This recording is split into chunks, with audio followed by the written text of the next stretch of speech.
हरे कृष्ण राधे राधे। आज मैं आपको इस वीडियो में चतुर्मास के बारे में कुछ विशेष बातें बताने वाला हूँ। चतुर्मास कब से लग रहे हैं और इनकी व्रत विधि क्या होती है। तो चलिए इस वीडियो की शुरुआत करते हैं। चतुर्मास आषाढ़ मास के शुक्ल पक्ष की देवशयनी एकादशी से शुरू हो जाते हैं। चतुर्मास के दौरान श्री हरि विष्णु 4 महीने के लिए घोर निद्रा में पाताल लोक में शयन करने चले जाते हैं। इसे इसलिए चतुर्मास के नामों से जाना जाता है।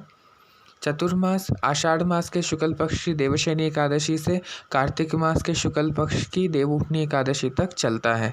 चतुर्मास के 4 महीने हमें कुछ विशेष बातों का ध्यान रखना पड़ता है। तो चलिए मैं आपको उन बातों के बारे में बताता हूँ। तो सबसे पहला महीना होता है सावन का, जो कि इस साल 25 जुलाई को लग रहा है और हमारा जो चतुर्मास है वो 20 जुलाई से लग जाएगा। तो चलिए मैं आपको बताता हूँ। 25 जुलाई से जो सावन का महीना लगेगा, सावन के महीने में हमें हरी सब्जियों का त्याग करना पड़ता है, जैसे कि पालक, हरा धनिया, मेथी, लौकी, तुरई इत्यादि जो भी हरी सब्जियाँ होती हैं, सावन के महीनों में उन सब्जियों का सेवन करना वर्जित माना गया है। और चतुर्मास के चारों महीने हमें जो बैंगन होता है और जो मूली होती है, इन दोनों सब्जियों का त्याग करना पड़ता है, क्योंकि ये सारी नियम जो हैं हमारे पूर्वजों ने बनाए थे। क्योंकि जो ये 4 महीने होते हैं, शिव हरि विष्णु जब शयन करते हैं तो जितनी भी आसुरी शक्तियाँ होती हैं या जितने भी अशुभ शक्तियाँ होती हैं वो बहुत ज़्यादा ही उग्र हो जाती हैं। तो हमें अपना सारा ध्यान पूजा पाठ व्रत में लगाना चाहिए। तो जब 4 महीने हम व्रत करेंगे तो हमारा शरीर स्वस्थ रहना चाहिए। इसलिए हमारे पूर्वजों ने कुछ नियम बनाए, जिससे अगर हम अच्छे से फॉलो करें तो हम ये व्रत बहुत अच्छे से कर सकते हैं। तो सावन के बाद आ जाता है भादों का महीना। तो भादों के महीने में हमें दही खाना हमारा वर्जित माना जाता है, हम दही का सेवन नहीं कर सकते। उसके बाद आ जाता है अश्विन का महीना। अश्विन के महीने में हमें दूध का सेवन नहीं करना चाहिए, या दूध से बनी हुई कोई भी मिठाई हो या कोई भी चीज़ हो, हमें उसका सेवन नहीं करना चाहिए। और उसके बाद आता है आखिरी महीना, जो कि है कार्तिक का। कार्तिक के महीने में हमें घी का सेवन वर्जित माना जाता है।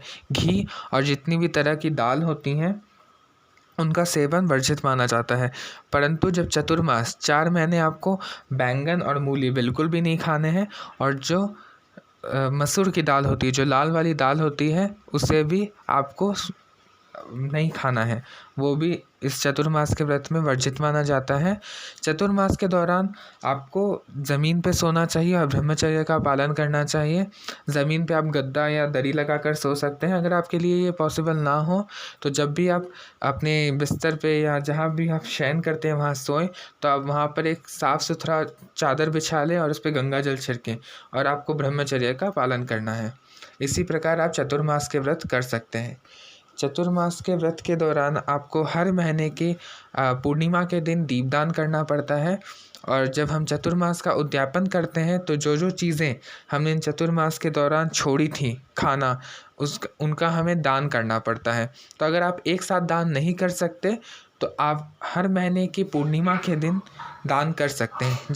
जैसे सावन का महीना समाप्त हुआ, आपके सावन के महीने का व्रत समाप्त हुआ, तो आप सावन के महीने में जो पूर्णिमा आएगी आप उसमें हरी सब्जियों का दान कर सकते हैं।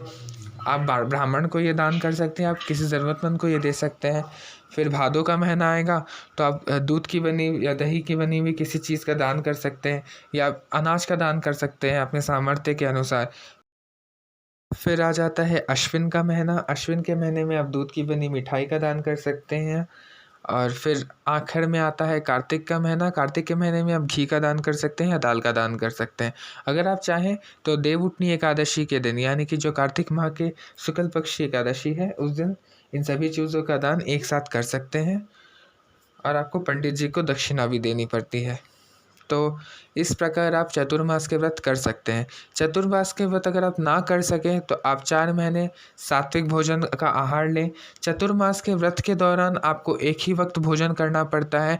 आप एक समय चुन लें। अगर आपको सुबह भोजन करना है दोपहर के वक्त, आप दोपहर के वक्त भोजन कर सकते हैं। अगर आप रात्रि के वक्त भोजन करना चाहते हैं तो आप रात्रि के वक्त भोजन कर सकते हैं, क्योंकि चतुर्मास के व्रत के दौरान हमें एक ही बार भोजन करना चाहिए। अगर आप ये व्रत नहीं कर सकते तो आप 4 महीनों के लिए आप प्याज लहसुन का त्याग कर दें, तामसिक भोजन का त्याग कर दें और सात्विक भोजन लें। और अगर आप मांसाहार लेते हैं तो आप मांसाहार का त्याग कर दें। देखिए, ये चतुर्मास जो चलते हैं इसमें मांगलिक कार्य भले ही वर्जित हों, परंतु ये 4 महीने भक्ति के महीने होते हैं। आप जितना भगवान से जुड़ना चाहें इन 4 महीनों के वक्त में जुड़ सकते हैं। तो आप ज़्यादा से ज़्यादा पूजा जप तप करें। इन 4 महीनों में आप कोई भी ग्रंथ पढ़ सकते हैं, जो भी शुभ ग्रंथ होते हैं, जो भी हमारे हिंदू ग्रंथ हैं, आप उन्हें पढ़ सकते हैं, आप उनका विचरण कर सकते हैं। आपको इससे बहुत ही ज्ञान की प्राप्ति होगी। तो आप अपना सारा समय भगवान की पूजा पाठ में लगाएं चतुर्मास में। ये अत्यंत ही लाभदायक होगा। आप अपने अंदर परिवर्तन ला सकते हैं इसके साथ। तो अगर आपको ये वीडियो पसंद आए तो आप इसे लाइक करें, शेयर करें, कमेंट करें इस वीडियो पे और मेरे चैनल को सब्सक्राइब करना भी ना भूलें। जय श्री राधे।